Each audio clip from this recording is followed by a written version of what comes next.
Assalamualaikum warahmatullahi wabarakatuh. Kembali lagi di channel Nasihat Kehidupan Misteri. Pada video kali ini saya akan membahas tentang rahasia kesaktian Presiden Soekarno. Insinyur Soekarno, sang proklamator dan sekaligus presiden pertama di Indonesia ini, adalah sosok pemimpin yang besar. Putra sang fajar ini sangat karismatik, berwibawa, tegas, nasionalis, hingga revolusioner. Semangat dan jiwa nasionalisme tidak pernah pudar saat menorehkan dan memperjuangkan Indonesia hingga menjadi negara yang berdaulat, bahkan menjadi negara yang disegani oleh bangsa lain. Meskipun sudah lama meninggal dunia, namun cerita tentang Soekarno selalu menarik untuk dikaji, termasuk tentang kesaktian yang dimilikinya. Bung Karno seringkali mengalami percobaan pembunuhan.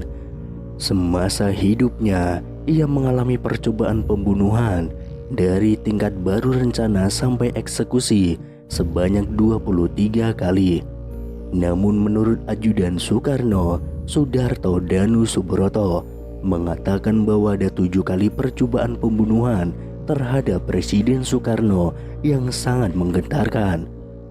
Menanggapi hal itu, bukannya menjadi takut dan gentar, Bung Karno malah membuka rahasia bagaimana cara membunuhnya.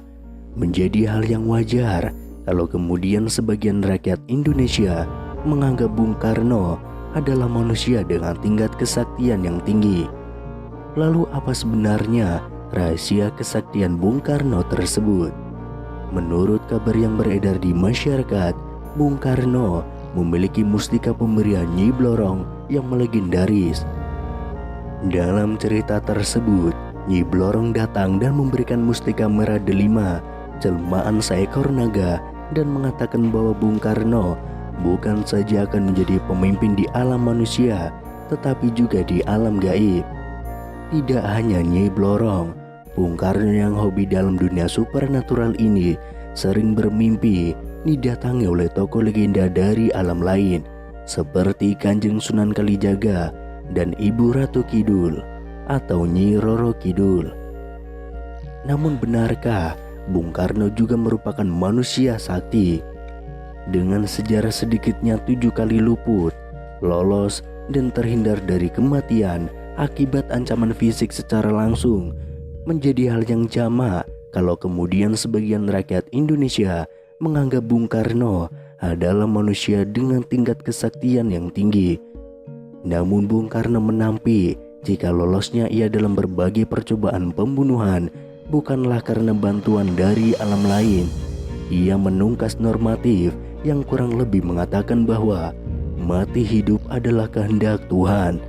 Manusia mencoba membunuh, tapi kalau Tuhan belum berkehendak ia mati, maka ia belum akan mati. Namun Soekarno membeberkan bagaimana cara membunuhnya. Menurutnya lah, rakyatlah yang membuatnya tetap hidup, sehingga untuk membunuhnya cukup jauhkan saja dari rakyatnya. Semua yang kucapai selama di dunia ini adalah karena rakyatku. Tanpa rakyat aku tidak bisa apa-apa. Jadi tidak perlu senapan, bom, apalagi pesawat tempur hanya untuk membunuh seorang Bung Karno. Jauhkan saja aku dari rakyatku, maka aku akan mati secara perlahan-lahan. Benar saja, ayah dari Megawati Soekarno Putri ini selalu luput meskipun dihujani granat bahkan bom pesawat tempur. Percobaan pembunuhan pernah terjadi pada 30 November tahun 1957. Presiden Soekarno datang ke perguruan Cikini atau Percik, tempat bersekolah putra-putrinya dalam rangka perayaan ulang tahun ke-15 Percik. Granat tiba-tiba meledak di tengah pesta penyambutan presiden.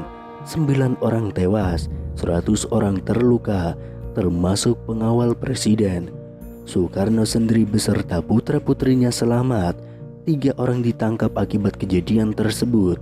Mereka adalah perantauan dari Bima yang dituduh sebagai antek teror gerakan DITII.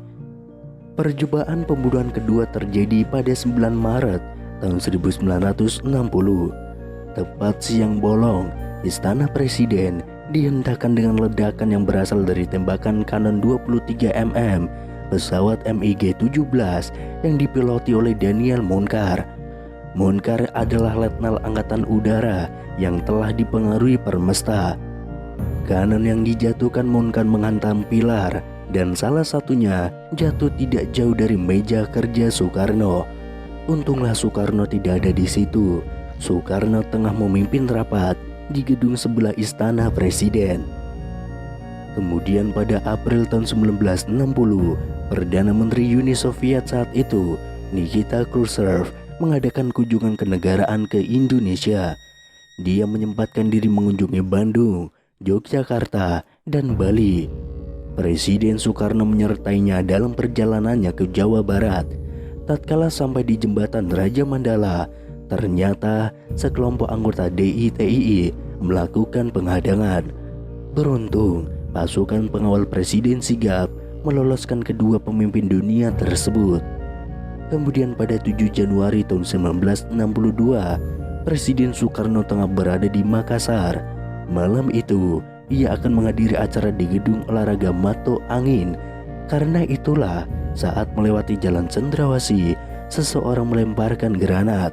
Namun granat itu meleset, jatuh mengenai mobil lain. Soekarno selamat. Pelakunya Serma Markus Latu Perisa dan Ida Bagus Surya Tenaya divonis hukuman mati.